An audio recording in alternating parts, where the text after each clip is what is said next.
Welcome back to Professional Wrestling, the podcast. I'm your host, Jonathan A. Hacohen, author of the Bible 3.0. Today we have a very special guest. Don't adjust your sets. You think it's Mason Rush, but it ain't. It's another wrestler from Hamilton Pro Wrestling. It is the one and only Jax Williams. Jax, welcome to Professional Wrestling. Yeah, thank you. I'm super excited to be on the show. Talk some wrestling. It seems like all of us in the wrestling world, that's all we like doing is talking about wrestling. Yeah. And so this is not professional wrestling, it's professional wrestling. So we got the bros and we got the gals. Yeah. And today you get to have therapy time with me as we're going to discuss the life and times of Jax Williams. Yeah. I got to tell you, my friend, the last time I saw you, you were out in the ring at Hamilton Pro Wrestling on a Friday, bouncing around, bouncing a guy around. And the first thought that came to my head was, man, this guy looks like a wrestler. He's got the body for a wrestler. He's got the hair. He's got the beard. He's ferocious. You ever heard that before?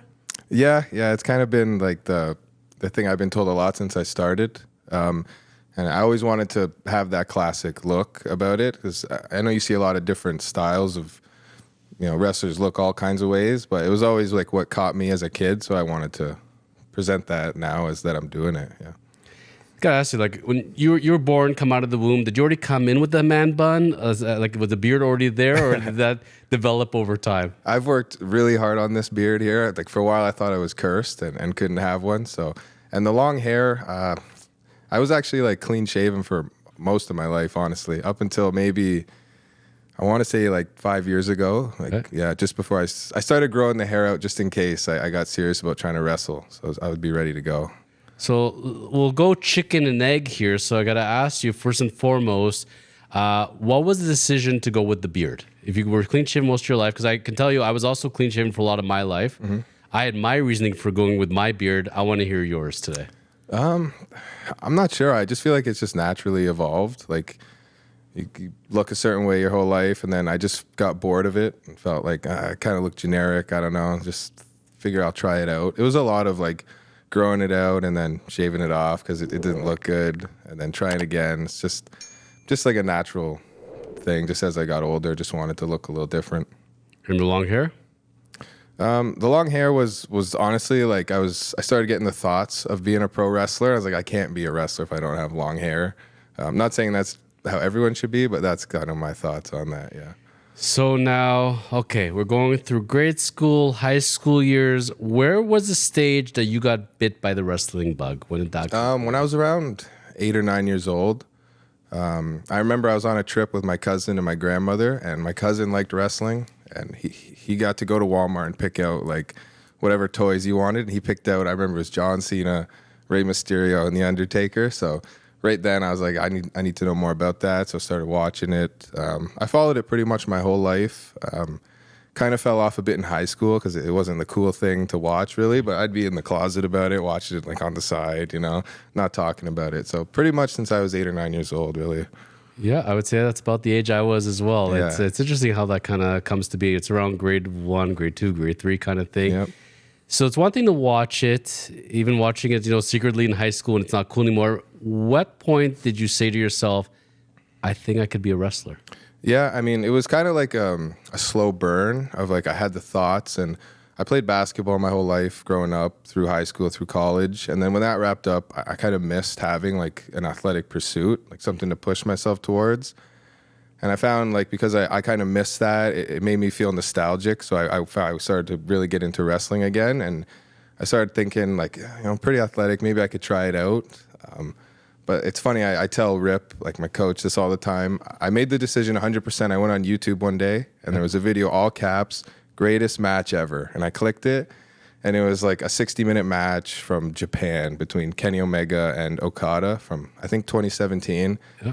And I watched the whole thing, and I was like, I have to try it. That was the greatest thing I've ever seen in my life. So I have really good news for you, by the way. Okada just signed with AEW. Yeah, so get to see him a lot more often. See him all the time now. Yeah, he's great. Did you think you're going to be a pro basketball player? It was always my dream. Like I You're about 6'1", right? Yeah. So like it's funny how it goes. As you kind of move through high school, you get kind of a wake up call, and then when I got to university, I realized like the NBA is probably not happening. And then just as it went on, you realize like it's probably not in the cards. Just don't have all the tools that you need. Like, yeah, you're 6'1" and you're tall to the average person, but I'd be the shortest guy out there almost every time. So You think about almost any professional sport. Like I'm friends with a former MLB player, and he told me if you take every single player that ever played even one game in Major League Baseball, it wouldn't fill a stadium.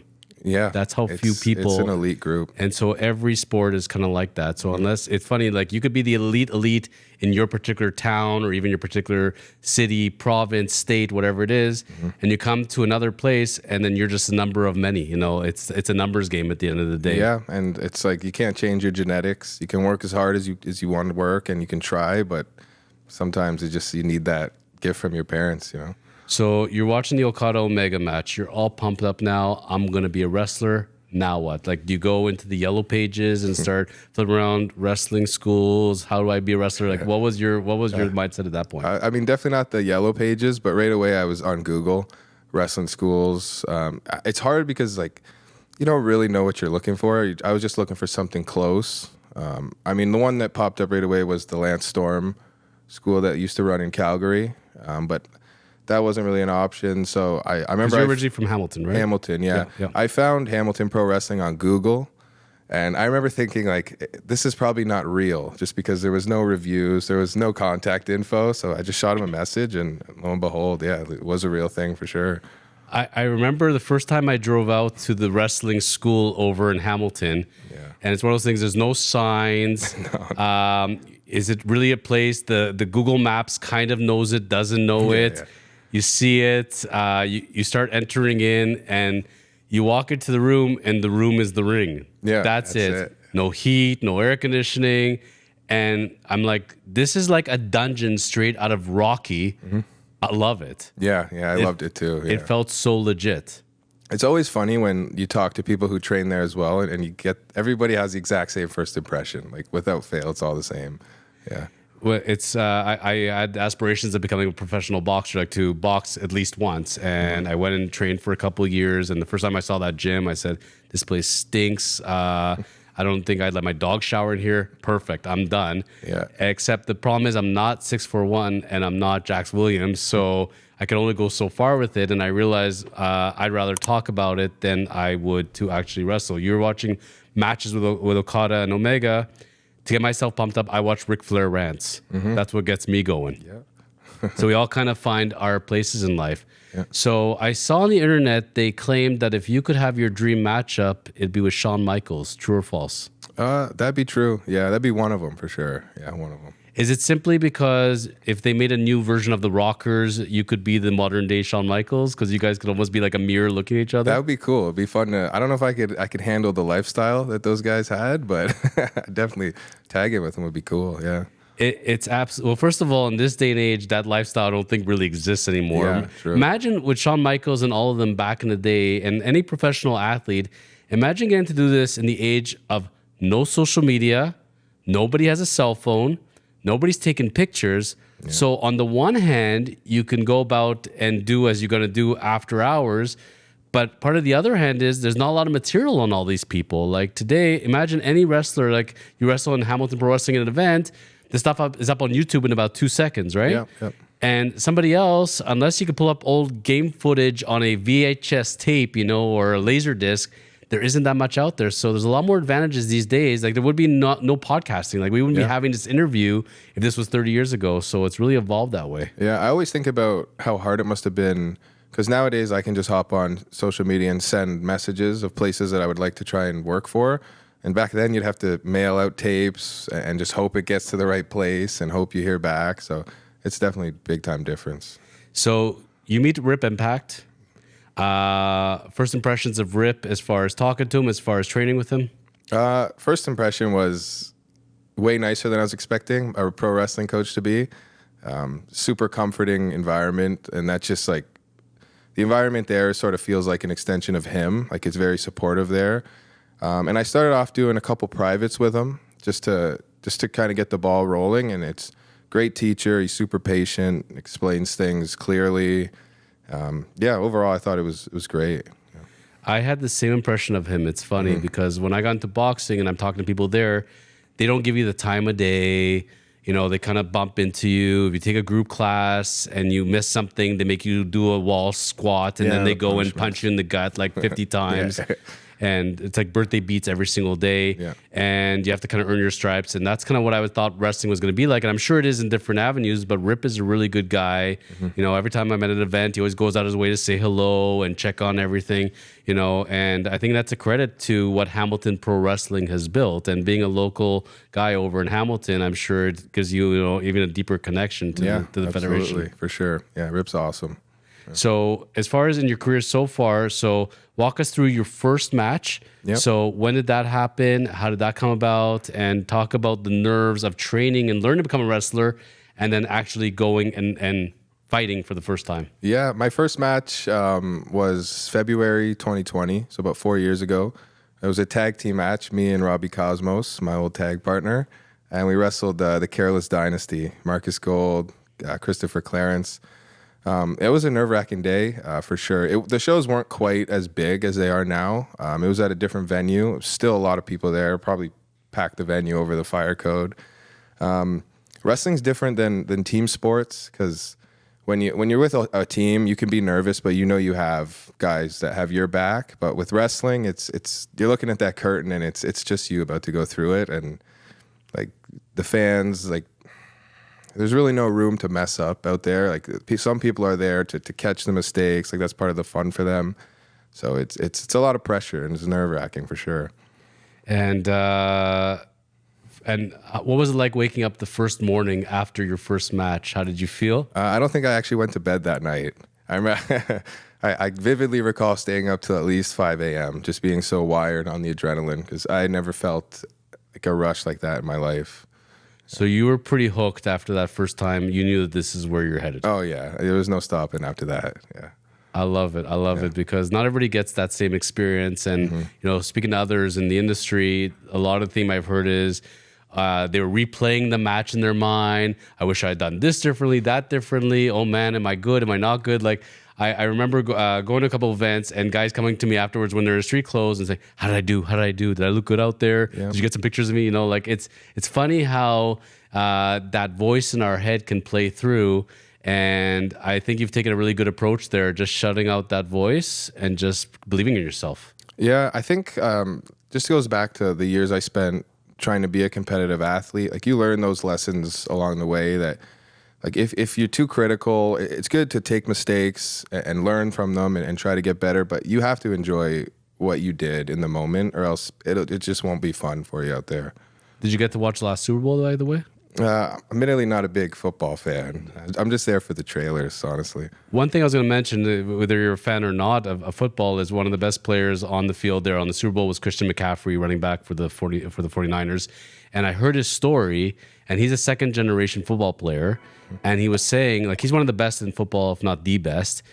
And he was saying, when I was a young boy, my dad having played, you know, in the show, he had me as a little boy in bed every night by 7:30. I was up at 6 a.m. If I messed up on a drill or something, I was grounded immediately for a week, 2 weeks. Yeah. And that's a really old school mentality, you know, and you don't really see that anymore. But on the other hand, he said, without that kind of discipline, I'm not where I am today. Yeah, absolutely. I mean, yeah, especially when you're young, that kind of dedication has to get drilled in, and like that desire to always get better. Like for a lot of people, that you don't just wake up with that quality, right? Like, so.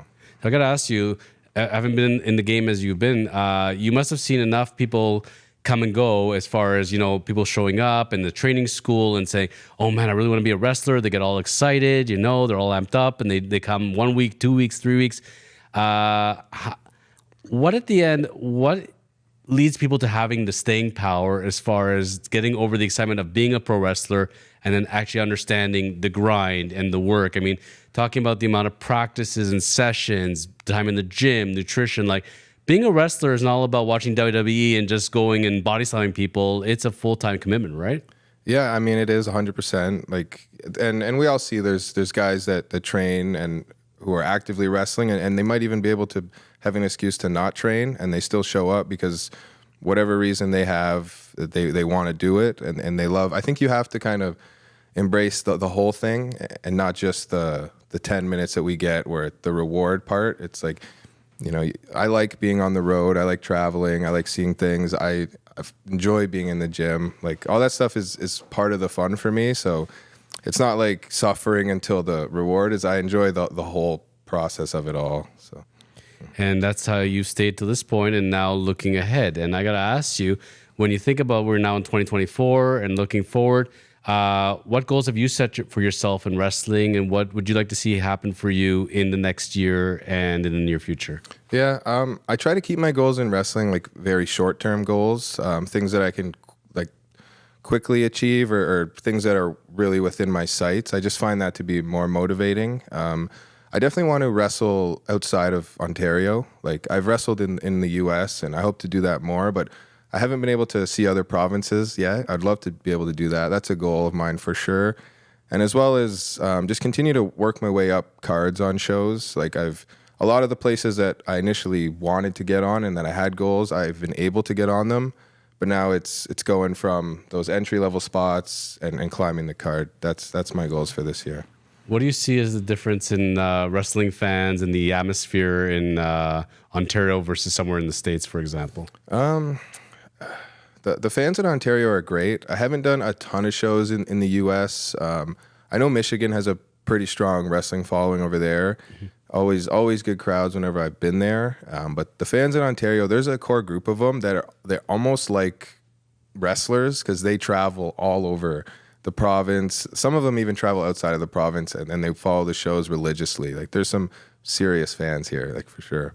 And that's what kind of blows my mind as far as in the wrestling world, like anywhere else in any sporting event, is there is none of this is happening without the fans, Yeah, absolutely. And, it amazes me when I've seen people, starting off in their industry. And I remember, for example, like in the NHL, a rookie gets called up, right? You see them at the hotel, they're sitting there for an hour signing autographs, taking pictures. And then a couple years later, they sign a big contract. And now it's like, sorry, no, gotta go. And they kind of forget what brought them there. And do you remember your first like signing an autograph, taking a picture with the fans, what that was like? Yeah, I remember after my first match, like we got a pretty positive reception from the audience. And we got a lot of that, people talking to us and things like that.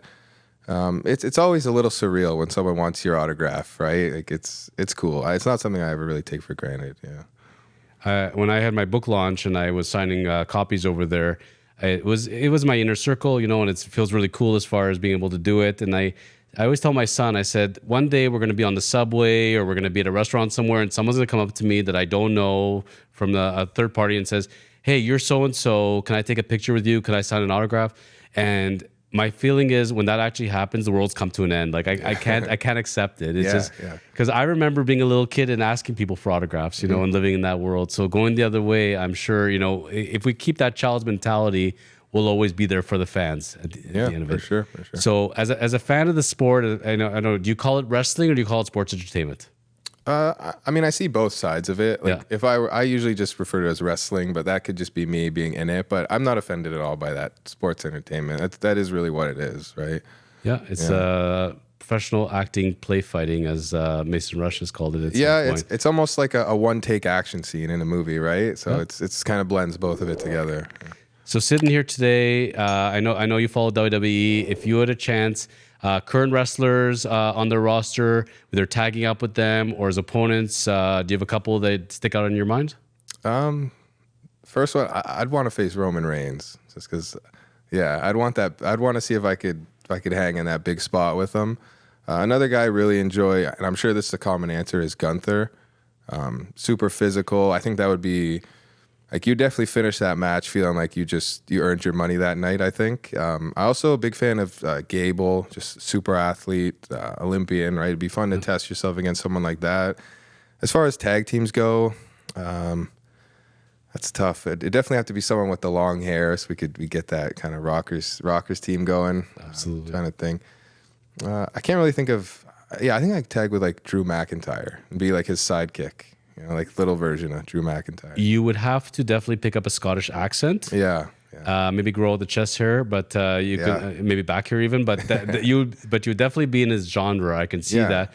So do you envision yourself more as a face always? Do you see that heel side of you? Where do you see yourself landing? I mean, funny enough, I wrestle as a heel pretty much everywhere other than Hamilton for the most part. Yeah. That's so funny because I can't picture you. I know you as a face. I know the fans love you. Interesting. So there is a heel side to Jax Williams. There is, yeah. I always found it a little therapeutic being a heel, and it was sort of the role that was cast for me early on. Like, you don't really get much say when you're branching out there, and I've just slowly like created a little bit of a persona off of myself. I mean, I can't say I'm a heel in real life, honestly, but we all wish we could be sometimes, right? If I'm going to a wrestling event and I see face Jax Williams and I see heel Jax Williams, what's the difference as far as what you're wearing? Is it your demeanor? How do you do it? There's not a whole lot of difference, and I actually always say, like, when I do the shows in Hamilton as a face, there's not a whole lot different. Like, I'm not going out there as like a over the top goody character. It's more of like I'm there to compete and wrestle, but you know, when I'm leaning towards the dark side a little bit, I have less limits on the cheating, and it's just win at all costs. Versus, you know, babyface Jax, it's like I want to beat you, but I want to beat you the right way. Love it. Well, this is Jax Williams. You can find him on social media. He's very engaging.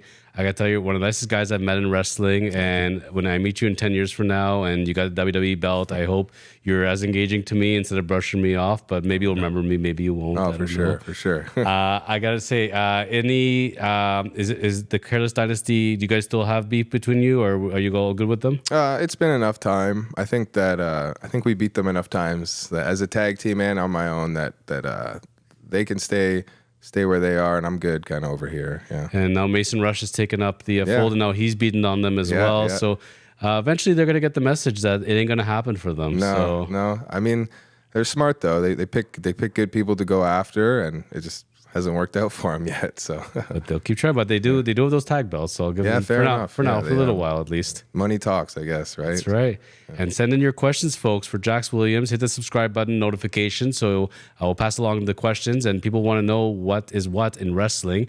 And any last message for the Hamilton Pro Wrestling fans? I got to say, the last event was off the charts. Yeah. It was so freaking packed that there were not even vendors. They pulled out all the vendor tables. People were packed right to the rim of it.